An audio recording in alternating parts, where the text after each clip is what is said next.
Chevella MLA కాళే Yadaiah BRS party నుంచి గెలుపొంది కాంగ్రెస్ పార్టీలో చేరడంతో మొయినాబాద్ మండల నాయకులు మండిపడ్డారు. చేవెళ్ల ఎమ్మెల్యేగా గెలుపొందిన కాళే యాదయ్య కాంగ్రెస్ పార్టీలో చేరడం పార్టీ నాయకులకు కార్యకర్తలకు తెలియకుండా సరైన పద్ధతి కాదని రాష్ట్ర బీఆర్ఎస్ కోంపల్లి అనంతరెడ్డి మండల నాయకులు శ్రీహరి యాదవ్ వెంకటరెడ్డిలు పేర్కొన్నారు. ఈ సందర్భంగా ఏది ఏమైనా వచ్చే ఎన్నికల్లో బీఆర్ఎస్ పార్టీ అధికారంలోకి రావడం ఖాయంని ధీమా వ్యక్తం చేశారు. త్వరలో చేవెళ్ల నియోజకవర్గం కార్యాచరణపై మాజీ మంత్రి సబితారెడ్డితో సమీక్ష నిర్వహిస్తామని, మండల స్థాయి నుంచి నియోజకవర్గ స్థాయి వరకు ఆ పార్టీ అధ్యక్షులను కార్యవర్గ సభ్యులను ఎన్నుకునేందుకు సన్నాహాలు నిర్వహిస్తున్నామని తెలిపారు.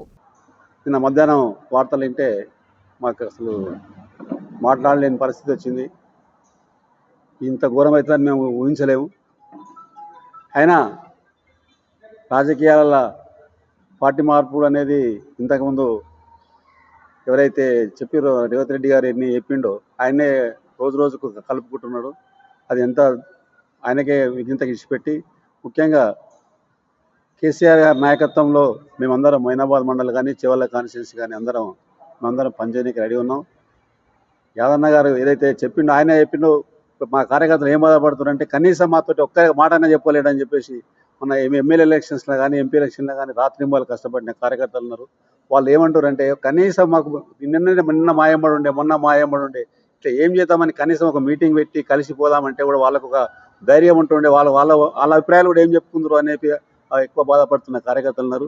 ఏదేమైనా పార్టీకి ద్రోహం చేయడం మంచిది కాదు. అయితే మేము కేసీఆర్ కేటీఆర్ నాయకత్వంలో కంపల్సరీ తెలంగాణ వాదంతో తెలంగాణ ప్రాంతాన్ని ముఖ్యంగా మొయినాబాద్ మండలి కానీ చేవెళ్ల కాన్స్టిట్యున్సీ కానీ ప్రాంతంలో ముఖ్యంగా ఏ కార్యకర్త కూడా మేము కేసీఆర్ నాయకత్వంలో ఉంటామని చెప్పేస్తారు. నిన్న ఫోన్లు చేయగానే ఏమంటారంటే అన్న ఏం పరిస్థితి మొన్న మీరు పోయినారు ఏం మాట్లాడొచ్చిర్రు అంత పోయి మాట్లాడినాక ఏమైందని చెప్పేసి అడుగుతున్నారు. మేము పోయినాము, వాస్తవమే మాట్లాడినాము, కూర్చున్నాము. ఈ మధ్యాహ్నం భోజనాలు పెట్టిండు కేసీఆర్, అందరితో మంచిగా మాట్లాడి చెప్పిండు. అదన్నకు మంత్రి వచ్చే గవర్నమెంట్లో మీ ఎమ్మెల్యే గారికి మంత్రి ఇస్తా అని చెప్పిండు. మేము సంతోషపడ్డాం. మళ్ళా 5 ఏళ్ళ మాకు ప్రభుత్వం వస్తుంది, ప్రభుత్వం వచ్చినాక మంత్రి వస్తుంది యాదన్నకు, మా ప్రాంతం అభివృద్ధి అవుతుంది అని చెప్పేసి మేము ఎంతో ఆశపడి ఉన్నాం. ఇప్పుడు యాదన్న ఎమ్మెల్యే ఉన్నాడు, మేము కష్టపడి మేము ఎంబడి ఉంటాం, కొట్లాడి మనకి ఏరియాకి నిధులు తీసుకొస్తామని కూడా మేము అంతకుముందు కూడా డిస్కషన్ చేసినాం. కానీ ఆయన పోయిండు, ఎందుకు పోయిండో ఆయనకు అరకలేదని కార్యకర్తలు మట్టుకు ఈరోజు అయోమయం అయిపోయారు. కాబట్టి మేమందరం కేసీఆర్ నాయకత్వంతో అందరం ఉంటామని చెప్పేసి ప్రతి ఎంపీటీసీలు, సర్పంచులు, గ్రామ యువకులు, నాయకులు, మహిళలు అందరు ప్రతి ఒక్కరు కూడా మేము కేసీఆర్ నాయకత్వమే పనిచేస్తాం అని చెప్పేసి అందరు కోరుతున్నారు. పొద్దున్న నుంచి వాళ్ళకి ఇంకా షాక్లో ఉన్నారు. ఆయన కానీ మార్నింగ్ మెసేజ్ పెడితే ఇంతమంది వచ్చారు. కాబట్టి మేము టీఆర్ఎస్ను రాబోయే రోజులలో స్థానిక ఎలక్షన్స్లో కానీ ఏ ఎలక్షన్స్లో కానీ ఏ అవసరం ఉన్నా మేము టీఆర్ఎస్ తరఫున మేము అన్ని ముందుండి టీఆర్ఎస్ పార్టీని కార్యకర్తలను మట్టుకు రక్షిస్తామని చెప్పి కోరుతూ ఇక కేటీఆర్ కేసీఆర్ కూడా వారికి కూడా మేము అండగా ఉంటామని చెప్పేసి మేము చెప్తూ ముఖ్యంగా సీనియర్ నాయకులు ఉన్నారు, ఇప్పుడు అందరూ ఉన్నారు, పేరు పేరున వారికి కూడా చెప్తున్నా అందరి ఆశయాలతోటి అందరే మాట్లాడుకొని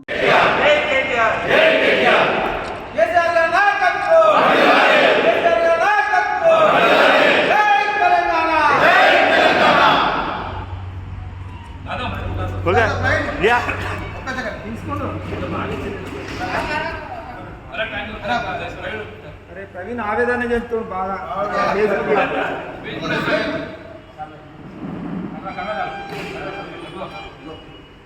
ఇక్కడ చూడండి అందరికి సంప్రదించకుండా మనకి పార్టీ గురించి ఆయన కష్టపడ్డలో గుర్తించకుండా ఆయన ఏకంగా పోయి ఢిల్లీలో పార్టీలో కలవడం చాలా బాధాకరమైన విషయం.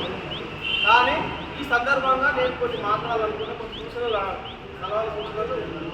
ఇద్దామనుకుంటున్నాను.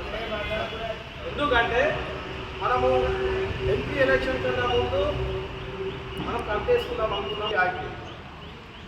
ఆటో ఎలక్షన్ తర్వాత అనుకున్నాం.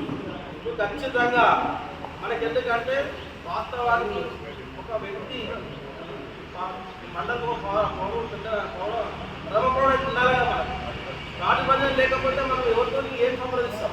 ఇప్పుడు ఆల్రెడీ మనం ఏమనుకున్నామంటే సరే మన ఎంపీ గారు పోయారు, మన ఎమ్మెల్యే గారు ఉన్నారని అనుకున్నాం. కొంతమంది చాలా బాధపడుతున్నారు. రేపటి నుంచి సమస్యలు మనకు చాలా ఎదురవుతాయి.